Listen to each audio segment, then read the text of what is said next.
Hi all government job aspirants, welcome to my channel The Competitive Tutorials. যারা চ্যানেলে নতুন অবশ্যই চ্যানেলটাকে সাবস্ক্রাইব করে দিও। এসএসসির যে ক্লাসটা শুরু হয়েছে অর্থাৎ মক টেস্ট সেট, তো সেটার কিন্তু আজকে পর্ব 3। তো আগের ক্লাসগুলো যারা দেখোনি অবশ্যই দেখে নেবে। সেখানে অলরেডি 20টা করে প্রত্যেকটা সেটে কোশ্চেন আলোচনা করা হয়েছে এবং আপকামিং যে কোনো পরীক্ষার জন্য কিন্তু এই ক্লাসটা সমানভাবে গুরুত্বপূর্ণ। তো এখানে এক্সট্রা ইনফরমেশন সহকারে কিন্তু ক্লাসটা করানো হচ্ছে। তোমরা জেনে গেছো ইতিমধ্যেই যে তোমাদের শর্ট নোটিশ একটা দিয়ে দিয়েছে যে এসএসসি গ্রুপ সি এবং গ্রুপ ডির পদ সংখ্যা দেওয়া দিয়ে দিয়েছে, ঠিক আছে। তো সেই সংক্রান্ত নোটিশটা কিন্তু আমি টেলিগ্রাম চ্যানেলে অলরেডি আপলোড করে দিয়েছি, সেখান থেকে তোমরা দেখে নিতে পারো, ঠিক আছে। তো আজকের যে ক্লাসের প্রথম প্রশ্নটা কী আছে দেখো, জালিয়ানওয়ালাবাগ হত্যাকাণ্ডের প্রতিবাদে ভাইসরয়ের কার্যবাহী পরিষদের সদস্যপদ থেকে কে পদত্যাগ করেন? তো এটার উত্তর হয়ে যাবে শঙ্করন নাইয়ার। অপশান ডিতে অ্যান্সার আছে। এক্সট্রা ইনফরমেশান হিসাবে মনে রাখতে পারো, এই জালিয়ানওয়ালাবাগের হত্যাকাণ্ডের পরে 7 সদস্যের জন্য একটা কিন্তু কমিশন গঠন করা হয়েছিল, সেটা কিন্তু হান্টার কমিশন, ঠিক আছে। নেক্সট প্রশ্নে চলে যাচ্ছি। সুলতানি বংশের কোন সুলতানরা সর্বাধিক সময়ের জন্য রাজত্ব করেছিল? এটা হয়ে যাবে অপশান ডি তুগলক বংশ। তুগলক বংশের যে মানে মানে শাসনকাল, সেটা হচ্ছে 1320 থেকে 1412 এই খ্রিস্টাব্দ পর্যন্ত কিন্তু এই শাসনকাল চলেছিল। আর এই তুগলক বংশের প্রতিষ্ঠাতা কে ছিলেন? তুগলক বংশের প্রতিষ্ঠাতা হচ্ছে গিয়াসউদ্দিন তুগলক, ঠিক আছে। তো মনে রাখতে হবে অবশ্যই। নেক্সট কোশ্চেনে চলে যাচ্ছি। নিচের কোন হরপ্পান সাইটে 3টি জনপদের অবশিষ্টাংশ পাওয়া যায় বা গেছে? তো এটার উত্তরটা হয়ে যাবে অপশান এ ধোলাভিরা। ধোলাভিরাতে কিন্তু 3টা জনপদের ধ্বংসাবশেষ বা অবশিষ্টাংশ পাওয়া গেছে, ঠিক আছে। তো এক্সট্রা ইনফরমেশান হিসেবে মনে রাখো যে এই ধোলাভিরা জায়গাটা হচ্ছে গুজরাটে অবস্থিত, গুজরাটের কচ্ছ, ঠিক আছে। কচ্ছে ওপরে এটা কিন্তু একটা হরপ্পান সাইট, ঠিক আছে। আর এই শহরটা আয়তাকার আকৃতির ছিল। আর এই শহরটা 3টা ভাগে বিভক্ত, একটা হচ্ছে দুর্গ, কেন্দ্রীয় শহর, আর হচ্ছে নিম্ন শহর, ঠিক আছে। নেক্সট 4 নম্বর প্রশ্নে চলে যাচ্ছি। দারাশিকো কী নামে উপনিষদগুলি ফার্সি ভাষায় অনুবাদ করেন? এটা হয়ে যাবে সির ই আকবর। অপশান ডিতে অ্যান্সার আছে। তো সির ই আকবর এটা কিন্তু ফার্সি ভাষায় তিনি অনুবাদ করেছিল দারাশিকো। আর এখানে কিন্তু 52টা উপনিষদ অনুবাদ করা হয়েছে, ঠিক আছে। নেক্সট, নিম্নলিখিত ব্যক্তিদের মধ্যে কে ক্যাবিনেট মিশনের সদস্য ছিলেন না? তো এটা হয়ে যাবে জন সাইমন। অপশান বিতে অ্যান্সার আছে। তো এই সাইমন কমিশন ক্যাবিনেট মিশনের যে ইনফরমেশন, ক্যাবিনেট মিশন হচ্ছে 24শে মার্চ গঠন করা হয়েছিল, আর বা ভারতে আসে বলতে পারো। আর সালটা হচ্ছে 1946, ঠিক আছে। আর ক্যাবিনেট মিশন ভারতের জন্য একটা ত্রিস্তরীয় রাজনৈতিক প্রস্তাব, ঠিক আছে। তো ক্যাবিনেট মিশনের প্রধান সুপারিশ কী ছিল সেটা জানতে হবে, যে প্রদেশগুলিকে 3টি গ্রুপে বিভক্ত করা, ঠিক আছে। নেক্সট দেখো, হিমালয়ের অবস্থান কোথায়? হিমালয়ের অবস্থান হচ্ছে এখানে হয়ে যাবে মধ্য হিমালয়। অপশান সিতে অ্যান্সার রয়েছে। তো এইটা হচ্ছে তোমরা মনে রাখতে পারো যে শিবালিক হিমালয়ের যে উত্তরে এবং হিমাদ্রি হিমালয়ের দক্ষিণের গড়ে মোটামুটি 2000 মিটার থেকে 3300 মিটার পর্যন্ত কিন্তু 60 কত মিটার উঁচু, মানে এত মিটার কিন্তু উঁচু। আর হচ্ছে 60 থেকে 80 কিলোমিটার পর্যন্ত বিস্তৃত চওড়া হিমালয় বা অবহিমালয় নামে পরিচিত, ঠিক আছে। ইনফরমেশানগুলোর জন্য কিন্তু তোমরা ভিডিওটাকে পুনরায় দেখে নিতে পারো। তো 7 নম্বর প্রশ্নটা কী আছে দেখো, নিচের কোন নদীটি গ্রন্থ উপত্যকার মধ্যে দিয়ে প্রবাহিত হয়? তো এটা হয়ে যাবে তাপ্তি তাপ্তি নদী। ঠিক আছে, তো তাপ্তি নদীর মধ্যে মানে এটা একটা ইনফরমেশন মনে রাখতে পারো যে মধ্যপ্রদেশের মহাদেবের পর্বত মুলতাই মালভূমি থেকে উৎপত্তি হয়েছে এটা। ঠিক আছে, আর তারপরে মধ্যপ্রদেশ, মহারাষ্ট্র, গুজরাটের উপর দিয়ে প্রবাহিত হয়ে পশ্চিম দিক দিয়ে প্রবাহিত হয়েছে। ঠিক আছে, প্রবাহিত হয়ে সাতপুরা, অজন্তা মধ্যবর্তী সংকীর্ণ উপত্যকা অতিক্রম করে কিন্তু সুরাটের কাছে খাম্বাত উপসাগরে পড়েছে। আর তাপ্তি নদীর যে প্রধান উপনদী সেগুলোর নাম কি কি এরকম প্রশ্ন আসতে পারে। গিরনা, তারপর হচ্ছে পূর্ণা, তারপরে হচ্ছে তোমার পাঞ্জারা, অরুণাবতী, এগুলো কিন্তু এর উপনদী। ঠিক আছে, 8 নম্বর প্রশ্ন কি আছে দেখো, নিম্নলিখিত কোন নদীর উপরে সর্দার সরোবর বাঁধ নির্মিত হয়েছে? এটা হয়ে যাবে কিন্তু নর্মদা, অপশন এতে অ্যান্সার আছে।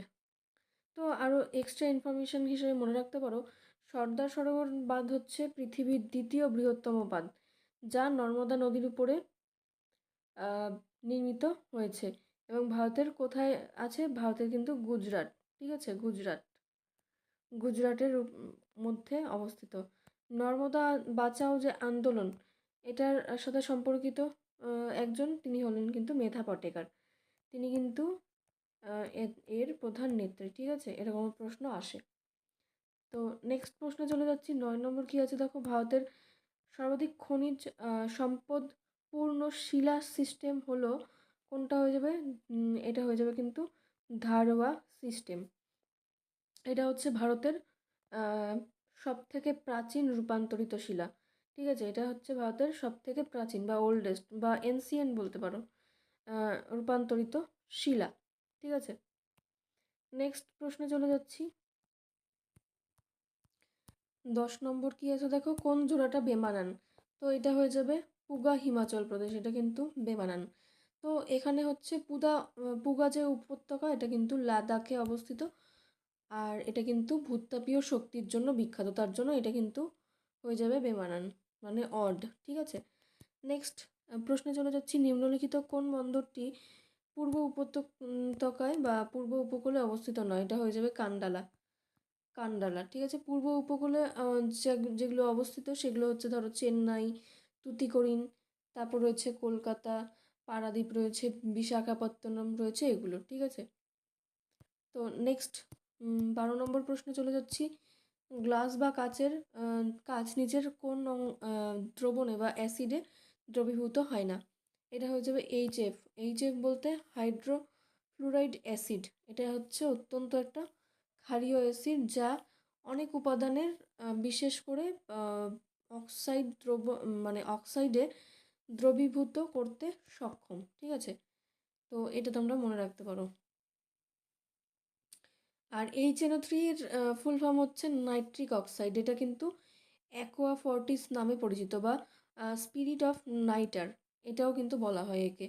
তারপর ধরো H2SO4 যেটা অপশানে আছে, সেটার মধ্যে এটা কিন্তু একটা সালফিউরিক অ্যাসিড। ঠিক আছে, আর এটাকে আমরা হাইড্রোজেন সালফাইড বলতে পারি। ঠিক আছে, সালফিউরিক অ্যাসিডের জলীয় দ্রবণ, এটা কিন্তু অয়েল অফ ভিট্রিয়ল নামে পরিচিত।